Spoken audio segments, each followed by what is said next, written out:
They should dress up modestly, they should cover the complete body, except those parts can be seen that is the face.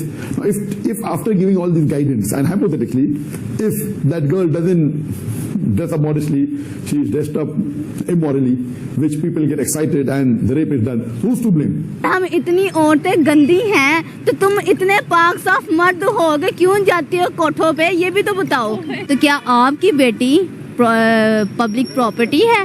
तो इतनी घटिया बात करनी नहीं चाहिए थी। अच्छा। जब वो हिंदुस्तान की कह रहे कि वो 100% में से पैसे नहीं लेते, यहाँ पर तो कानून सबके लिए बराबर है। अच्छा। फिर भी इसके बावजूद उसको कहा गया कि आपको 50% डिस्काउंट मिलेगा। अच्छा। इसके बावजूद वो कह रहे हैं कि भाई ये पाकिस्तान वाले जो हैं, इंडिया वाले इससे 100 गुना ज्यादा बेहतर हैं। जहां पर वो पहुंच रहे हैं पब्लिक के सामने और वो अपनी स्पीचेस दे रहे हैं, तो पाकिस्तान की यूथ उनसे ऐसे कड़े सवाल कर रही है कि वो उसमें जवाब में जब डांट देते हैं। उसकी खवातीन के हवाले से ये सोच है, अगर वो ये सोचता है कि खातून ऐसी इतनी हैसियत है, उसकी इतनी औकात है।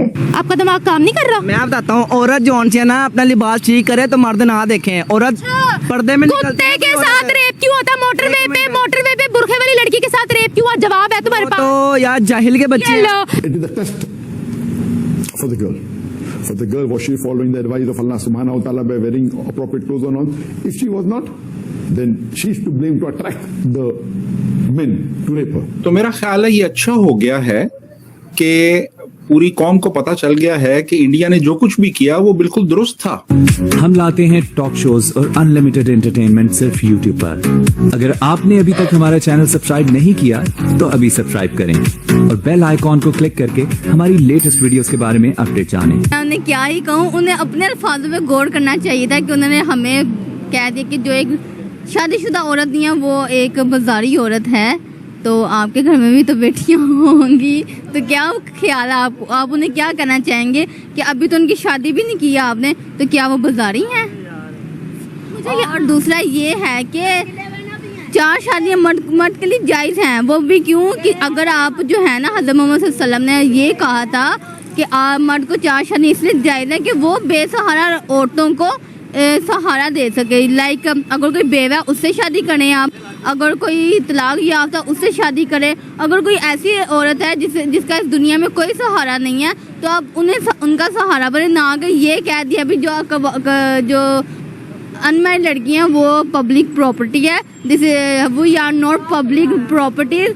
और इस्लाम ने तो औरत को इतनी ज़्यादा इज्जत दी है। आप पढ़े लिखे एक आलिम कह सकते हैं आप होंगे, तो आप आलिम हो गए, आप ये बात कर रहे हैं, तो मैं यही कहूँगी शेम ऑन यू। जस्ट अगर आप में थोड़ी सी भी अगर होगी, आपकी भी तो बेटी होगी ना, अनमैरिड होगी, वो बाहर जाती होंगी स्टडी के लिए, कोई जॉब पता नहीं करती हैं कि नहीं, लेकिन स्टडी के लिए जाती होंगी, अनमैरिड है, अभी आपने उनकी शादी करनी है, तो क्या आपकी बेटी पब्लिक प्रॉपर्टी है? मुझे बस इस चीज़ का आंसर आप दे दें। अगर आप तक ये मेरी वीडियो पहुंचती है ना, तो मुझे बस इतना बता दीजिएगा कि जो आपके घर में माँ बहन बेटियां जो हैं अनमैरिड हैं, वो क्या पब्लिक प्रॉपर्टी है? अच्छा, इस्लाम ने विमेन को बहुत रिस्पेक्ट दी है। आप सल्लम ने जितनी शादियां की थी वो एक मिसाल कायम करने के लिए की थी कि आप जो है वो जिस तरह से आपने बताया, बिल्कुल आपने ठीक बताया कि आप बेवा से भी शादी कर सकते हो, और इसी तरीके से उन्होंने मिसालें कायम की और साथ साथ ये भी मेंशन किया कि जो लोग अफोर्ड कर सकते हैं, तो और कंडीशन भी साथ रख दी कि वो लोग कर सकते हैं, ठीक है। लेकिन जाकिर नाइक ने जिस तरह से एक्सप्लेन किया है, वो भी एक 10वीं क्लास की बच्ची के सामने एथिकली क्या ये ठीक है या नहीं, मुझे ये बताइएगा। अच्छा, जो 10th क्लास की जो बच्ची है, ठीक है, उसने क्वेश्चन तो ये बहुत अच्छा किया कि भाई हमें बताया कि मर्द को 4 शादियां क्यों करनी चाहिए। सब अगर ये सब कुछ ना सुनते तो वो इसी गलत फहमी में रहते कि इंडिया ने इनके साथ ज्यादती की है। तो मेरा ख्याल है ये अच्छा हो गया है कि पूरी कौम को पता चल गया है कि इंडिया ने जो कुछ भी किया वो बिल्कुल दुरुस्त था। इनके साथ वही होना चाहिए था जो इनके साथ हुआ है। और बात असल में ये है कि ये वहां पे इंडिया में तकरीरें करते थे, और वो जो तमाम तकरीरें होती थी ना इनकी, वो कंट्रोल्ड होती थी और उनमें प्लांटेड क्वेश्चंस किए जाते थे और उन क्वेश्चंस के जवाब इन्होंने पहले से रटे हुए होते थे, तो वहां पे इनके लिए बड़ा कन्वीनियंट था वो सब कुछ करना। अब जब यहां पे आए तो यहां पे ये तवक्को नहीं कर रहे थे कि कुछ टेढ़े सवाल भी हो जाएंगे। अब जब टेढ़े सवाल हुए तो ये लड़खड़ा गए, और इनकी जो झंझलाहट है और जो गुस्सा है और जो फ्रस्ट्रेशन है वो इसी वजह से है कि ये मेंटली प्रिपेयर्ड नहीं थे उन सवालों के लिए जो हमारे नौजवानों ने इनसे किए। तो मेरे ख्याल में अच्छा है ये कि ये इनका पोल खुल रहा है, लोगों को पता चल रहा है ये कौन थे, ये क्या हैं, और किस किस्म के और किस कमाश के आदमी है ये। आरजू।